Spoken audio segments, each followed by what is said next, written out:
म्या गाणार, माझं तंगड तोडलंस तरी म्या गाणार. नाहीतर नको करायला. लवकर आहे माझ्याकडे. तुहार 5 बहने है ना, वो कब काम आएगी? वयाचा नाही ग, वेळेचा प्रॉब्लेम आहे. तुमचा असा धर्मच वेगळा आहे का? जात. जय श्री स्वामी समर्थ मित्रांनो, नवीन वर्षास तुम्हाला सगळ्यांना हार्दिक शुभेच्छा. 2023 ला आपल्या आयुष्यात कुठेतरी पोरगी येते, आपल्याला लय सांगते हे चांगलं कर, ते चांगलं कर, तिकडं लाग किंवा माझ्यावरती जास्त प्रेम कर. पण आपण काय करतो, ओणग्यासारखं दुसऱ्याच पुरीच्या मागे लागतो आणि नको तिथं माती खातो, शेण खातो, ते आपल्याला हुडतुड करते तरी आपण त्याकडे जातो. आपण ते चांगल्या पुरीचं काय ऐकत नाही. हीच अवस्था 2023 मध्ये सगळ्या मूवीची झाली आहे, म्हणजे मराठी मूवीची झाली. हिंदीला तुम्ही लय रिस्पॉन्स दिला, पण मराठी एवढे चांगले चांगले विषय येऊन पण फायदा आहे तुमचा. चांगले पिक्चर बघायला कोण गेलं नाही. किती सारे मराठी मूवीज आले, ते तुम्ही आहे ना फक्त ओटीटीची वाट बघताय. आता ओटीटी वरती येत नाही ते पिक्चर मध्ये बोंब करताय तुम्ही नुसती. आता आम्हाला कळतंय की आता मग पिक्चर बघायला जायला पाहिजे थिएटरमध्ये. यार थिएटरमध्ये एक माणूस नव्हता जो पिक्चर बघायला. मी फक्त अख्खे सगळे पिक्चर बघितलेत म्हणलं, एकटा सीटवरती 5-6 माणसं फक्त पिक्चर बघायला, एवढे चांगले पिक्चर्स. आणि तुम्ही नको जेव्हा नाव ठेवता की मराठी इंडस्ट्री पुढे जात नाही, मराठी इंडस्ट्री पुढे जाणार. काय पुढे जाणार आहे? तुम्ही तेवढा रिस्पॉन्स द्यायला पाहिजे ना. मराठी पिक्चर तुम्ही रिस्पॉन्स दिला तर मराठी पिक्चर कमवल, तेव्हा तर मराठी पिक्चर पैसे टाकेल ना त्या मूवीज मध्ये. नाहीतर मग कसं कमवणार ना. आणि मराठी पिक्चरला कोण आता जास्त हे करत नाही. आता खूप चालले तसे मराठी पिक्चर, कारण की ना खूप चांगले चांगले मूवीज पण आले आणि ते मूवीज चालले पण डोक्यावर पण घेतले. पण त्या लेवलचे होते ना होते मूवीज. बाकीचे पण चांगल्या लेवलचे मूवीज होते ना, ते तुम्ही बघायला नाही गेलात. मराठी इंडस्ट्री चालत नाही, त्यामुळे आपण खडे फोडतोय. हाच टॉपिक आहे ना आजचा आहे की 2023 मधले चांगले मूवीज आहेत ना, ते फ्लॉप पण गेलेत, काही हिट पण गेलेत आणि काही सुपर हिट पण गेलेत. आणि काही काही आपल्याला मूवीज माहित पण नसतील की आपण ते बघायला पण नाही गेलोय. त्यामुळे चला मग सुरुवात करूया आजच्या व्हिडिओला. 5व्या क्रमांकाचा जो मूवी आहे ना तो आत्मपेम्फलेट. आत्मपेम्फलेट नाव ऐकलं असेल तुम्ही, फक्त आहे ना कौतुक ऐकलं असेल. आता तुम्ही शोधत असाल ना ओटीटी वरती, G5 वरती आहे तो आत्ताशी. पण आहे ना आत्मपेम्फलेट एवढा भारी होता ना मूवी, त्याला खूप काय आवड पण भेटले. तो मी ट्रेलरचा रिव्ह्यू केलेला, मूवीचा रिव्ह्यू केला त्याचा. मला वाटलेलं की ट्रेलरवरून ठीकठाक मूवी असेल. मूवी आहे ना तो म्हणजे लव्ह स्टोरी आहे ना नव्या युगातली दाखवली, म्हणजे जुनं युग दाखवलंय त्यांनी. पण त्यामध्ये जात पात कॉमेडीच्या थ्रूने कशी ती लव्ह स्टोरी फुलत जाते. आणि त्यामध्ये ना ही लहान पोरांची गोष्ट आहे आणि ती लहान पोरांची गोष्ट असून पण आपल्या मोठ्याला कशी भावती आहे ना ते आत्मपेम्फलेटमध्ये दाखवलंय. एवढी भारी आणि सुंदर गोष्ट सांगितली ना आत्मपेम्फलेटमध्ये. याचं डायरेक्शन म्हणू नका, स्टोरी लाईन म्हणू नका आणि ऍक्टिंग तर आर असली ऍक्टिंग केली ना पोरांनी, तुम्ही आहे ना तोंडात बोटं घाला, एवढी अशी भारी ऍक्टिंग केली आहे पोरांनी. 4थ्या क्रमांकाचा जो मूवी आहे तो वावी. म्हणजे कॉमेडी, सस्पेन्स आणि ब्लॅक कॉमेडी काय असतो ना ह्या पिक्चरनं दाखवून दिलंय. आणि त्यानंतर होणाऱ्या कॉमेडी म्हणजे ब्लॅक कॉमेडी एवढी सुहग आणि सुपर झाली ना त्यांची.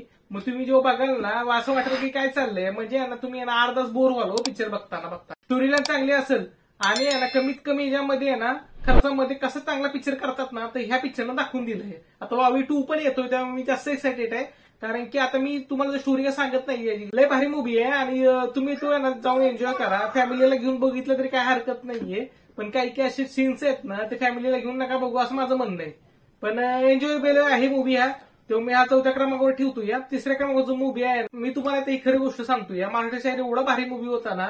तुम्ही आहे ना शाहीर साहेबांचं आयुष्य काय होतं आणि त्यांनी मराठी लोक कसं उभं केलंय, त्यांनी एवढं सगळं भारी सांगितलंय आणि केवढं कष्ट घेतलेत त्यांनी आणि काय काय अडचणी आल्यात त्यांना. बाळासाहेब ठाकरेंनी कसं त्यांना सपोर्ट केलाय आणि एवढं सगळं मूवी सांगितलं एवढं भारीमध्ये. आणि हे ऍक्च्युली ना सगळ्यांनी बघायला पाहिजे हा मूवी. मी तर रेकमेंड करेन सगळ्यांना. हा अमेझॉन प्राईम वरती मूवी आहे, तुम्ही सगळ्यांनी हा मूवी बघायला पाहिजे. खरं म्हणजे फक्त आहे ना ह्या मूवीची एकच खंत, मूवीमध्ये काय खंत नाही, ही खंत आपल्यामध्ये आहे की आपण मूवीज बघायला गेलो नाही. हा म्हणजे एवढं चाललंय ना बेकार की ना आपण मी लिटरली आहे ना महाराष्ट्र शाहीरने एवढे पैसे कमवले नाही जेवढे पाहिजे तेवढे. मी तर म्हणत होतो 50 करोड निदान कमवायला पाहिजे होते महाराष्ट्र शाहीरनं. एवढा भारी मूवी होता. अजय अतुलचं म्युझिक म्हणजे त्याची सगळी गाणी हिट गेली. लहान पोराचं गाणं एवढं हिट गेलंय ना त्या वर्षी महाराष्ट्र शाहीर मधलं. बाकीची गाणी पण खूप जास्त हिट गेले, गोंधळ असू द्या किंवा बाकीचं त्यांच्या चरित्रावरती ते जय जय महाराष्ट्र असू द्या, एवढं भारी सगळं झालेलं ना. पण म्हणतात ना एवढं यश पाहिजे ना, आपण ऍक्च्युली डिझर्व करत नाही त्या यशाला असं मला वाटायला लागलंय आता. तर त्यामुळे खूप मोठा मास्टरपीस होता हा. त्यांनी बघितला असेल ना मूवी हा, त्यांच्यासाठी खूप चांगलं पर्वणी होती. आणि ज्यांनी नसेल ना बघितलं तर तुम्ही जाऊन अमेझॉन वरती जाऊन आत्ताच्या आत्ता तुम्ही बघा अमेझॉन वरती, आणि तुम्ही खूप एन्जॉय कराल हा मूवी. मी तर म्हणेन की मस्त होता मूवी हा. 2ऱ्या क्रमांकाचा जो मूवी आहे तो बायपण भारी देवा. म्हणजे सेम डायरेक्टर, महाराष्ट्र शाहीरचा डायरेक्टर आणि बायपण भारीचा डायरेक्टर केदार शिंदे यांनी हा सुपर केलेला आहे मूवी. म्हणजे बायकांसाठी खास बनवलेला, बायकांचं आयुष्य कसं असतं आणि त्यांना मंगळगौरीमध्ये तिला पार्टिसिपेट करायचं असतं आणि तो बोलतो की जोडीने यावं लागेल. मग ती स्वतःच्या बहिणीला फोन करते. त्यांचं खूप वर्ष झाली त्यांचं एकमेकाशी जमत नाहीये. मग ते कसे करून ते कसे पार्टिसिपेट होतात, सहभागी होतात त्यामध्ये. आणि नंतर मग त्यांचे आयुष्य उलगडून सांगितलेत, प्रॉब्लेम फेस करावं लागतात आणि काही काही नवरे त्यांना सपोर्ट नाही करत आणि खूप काय असं ना मूवीमध्ये पूर्ण चांगलेपणे पेरलंय ऍक्च्युली. आणि त्यामुळे ना स्त्रियांचं आयुष्य नक्की काय असतं आणि आपण कसं फेस करतो त्या गोष्टीला हे पूर्ण पिक्चरमध्ये भारी सांगितलेलं. आणि मला खूप चांगलं वाटतंय की यांना हा पिक्चरने कमी बजेटमध्ये चांगली कमाई केली. म्हणजे 5 करोडच्या बजेटमध्ये यांनी 90 करोड कमावलेत आणि हा दुसरा second highest crossing Marathi movie हा निघालाय. तर त्यामुळे मला खूप भारी वाटलं. 90 करोड कमवले. त्याच्या आधी सैराटने 100 करोड क्रॉस केलेले, त्याच्यानंतर 90 करोड यांनी कमवलेत बाई पण भारी देवाने. आणि त्याच्या आधी 55 करोड हे रितेश देशमुखचा मूवी आहे वेड यांनी कमवलेले. मूवीज यायला पाहिजेत आणि जास्त मूवी येऊन आपले हायएस्ट क्रॉसिंग 100 करोड. मला तसं वाटतं की 50 करोड हा मूवीचा टप्पा पार काढायला पाहिजे आणि 100 करोड सगळ्या मूवीजनी कमवले पाहिजे. जसे बॉलिवूडमध्ये चालली आता प्रथा ते 1000 करोड पर्यंत गेले बॉलिवूड आता. आणि ऍक्च्युली खरी गोष्ट आहे की मराठी माणसंच हिट करतात हिंदी इंडस्ट्रीला. जास्त करून आहे ना मराठी लोकच असतात हिंदी पिक्चर हे करायला. तर मला काय ऑफर नाही वाटणार की ना मला असं वाटतं मराठी इंडस्ट्रीसाठी खूप चांगले दिवस येतील असे मूवी काढले. तर जाऊ दे आपण पहिल्या क्रमांकावरती येऊया. पहिल्या क्रमांकाचा जो मूवी आहे तो आहे नाळ2. पहिला पार्ट चांगला गेला असेल, दुसरा पार्ट जर कमी गेला असेल ना तर आपण त्याला इग्नोर करतो. पण असं नाळ2च्या बाबतीत उलट झालेलं. पहिल्या पार्टपेक्षा आहे ना सेकंड पार्ट खूप जास्त चांगला होता. आणि पहिल्या पार्टने जेवढं इमोशनल केलेलं माणसांना तेवढंच आहे ना सेकंड पार्टने एवढं लय भारी इमोशनल केलेलं.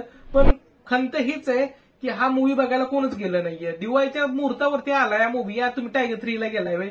टायगर 3 सोडून दे, श्यामची आई पण आलेला आणि श्यामच्या आईला पण कोण गेलं नाही. एवढा मूवी चांगला होता. नाळ2ला पण कोण गेलं नाही. म्हणजे काय करायचं ना एवढं असेल तर तुम्ही जर तुम्हाला सलमान खानच बघायचं असेल आहे ना तुम्ही आपलं मराठी इंडस्ट्रीला जर प्रोत्साहन दिलं असतं ना तर नाळ2 हे जास्त हिट गेला असतं मला असं वाटतंय.